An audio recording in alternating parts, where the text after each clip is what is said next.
I never thought an ordinary Monday morning could change the direction of my entire life. My name is Rachel Turner, and I've worked as a marketing analyst at Brightview Media for almost 4 years. Life at the office was a mix of deadlines, coffee runs, and endless spreadsheets. But if I'm honest, there was always something, or rather, someone, that made my long days a little brighter: Ethan Collins, our team's creative director. Ethan wasn't the kind of person who sought attention. He was quiet but confident, always showing up early and staying late to perfect every campaign. He had this calm energy that made everyone feel at ease. We weren't particularly close at first, just coworkers exchanging polite smiles and work updates. But over time, our conversations grew longer, and our laughter came more easily. It started with small gestures. Once, when my laptop crashed minutes before a big presentation, Ethan stayed late to help me recover the files. Another time, he brought me coffee after noticing how stressed I looked before a client pitch. He never said much, but his actions spoke volumes. Still, I never thought of him as anything more than a good colleague. I had just come out of a difficult breakup a year earlier, and love wasn't on my priority list. But Ethan's kindness slowly chipped away at the walls I'd built around myself. Chapter 1. The Unexpected Message. One Friday evening, I stayed late finishing up some reports. Most of the office lights were off, and the only sound was the hum of computers. My phone buzzed with a message from Ethan. "Still here. You should take a break. Coffee's on me if you're free." I smiled at the screen. I didn't usually accept offers like that, but something in his tone felt friendly and genuine. So, I agreed. We met at a small cafe a few blocks from the office. It wasn't a date, not officially, it was just two coworkers decompressing after a long week. Yet, the conversation felt different. He asked about my favorite books, my dreams, and even what made me choose marketing. I remember telling him, I love stories. I like how brands can connect with people through emotions. He nodded, smiling softly. "That's what I like about you, Rachel. You see meaning in everything." The words lingered longer than they should have. That night, I went home replaying every moment, every smile, every shared silence. Something had shifted, but neither of us said it out loud. Chapter 2. Growing Closer. Over the next few weeks, things changed subtly between us. We began collaborating on more projects together. Ethan would drop by my desk to ask for feedback on a design or share an idea. Our work dynamic was seamless, we complemented each other's strengths perfectly. Coworkers noticed. "You two make a great team," one of them joked during a meeting. I laughed it off, but my heart raced every time our eyes met. Then came the Denver project, a major advertising campaign that would require us to travel together for a week. It was a huge opportunity for both of us, and we threw ourselves into the preparation. During the trip, Ethan and I spent long hours brainstorming, revising presentations, and pitching ideas.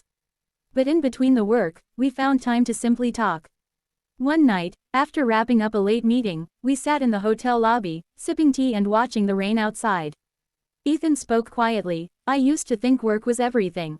But lately, I've started to realize it's the people who make it meaningful." He looked at me in a way that made my heart skip. Before I could respond, his phone rang, breaking the moment. We both smiled awkwardly, pretending nothing happened, but I knew something had. Chapter 3. The Confession. Back at the office, things were both normal and different. We continued working side by side, but there was an unspoken tension between us. A warmth, a closeness neither of us acknowledged. One afternoon, we were preparing for a presentation when Ethan seemed unusually quiet. After the meeting, he asked if we could talk privately. We stepped into an empty conference room, and I noticed his hands trembling slightly. "Rachel," he began, voice low but steady, "I've been trying to find the right time to say this. You've become important to me. More than I expected. I know it's complicated, we work together, and I don't want to make things awkward, but I can't keep pretending I don't feel something."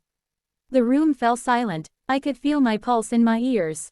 For a moment, I couldn't find the right words. "Ethan," I said softly, "you mean a lot to me too. But I'm scared. I don't want to lose what we have." He smiled gently. "Then we'll take it slow. No pressure, no rush. I just wanted you to know the truth." That honesty, it changed everything. Chapter 4. A New Chapter.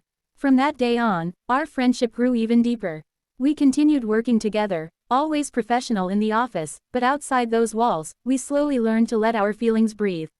We took walks during lunch breaks, talked about everything from childhood dreams to future plans, and supported each other through stressful projects. Our coworkers eventually noticed our closeness, but we remained careful and respectful. We didn't need grand gestures. It was the small things, the morning coffee waiting on my desk, the reassuring smile before a big meeting, that told the story of something real. One evening, as we wrapped up a successful campaign presentation, Ethan turned to me and said, "You know, this wouldn't have been half as good without you." I laughed. "You give me too much credit." He shook his head. "No, Rachel, you make me better, at work and at life." My heart swelled. I realized then that this wasn't just an office story, it was a story about trust, timing, and finding connection when you least expect it. Chapter 5. The Turning Point. Months passed, and our bond continued to strengthen. One morning, our CEO announced a new leadership program, and both Ethan and I were shortlisted for it. It meant a possible promotion, but only one of us would get it. The competition was friendly but intense.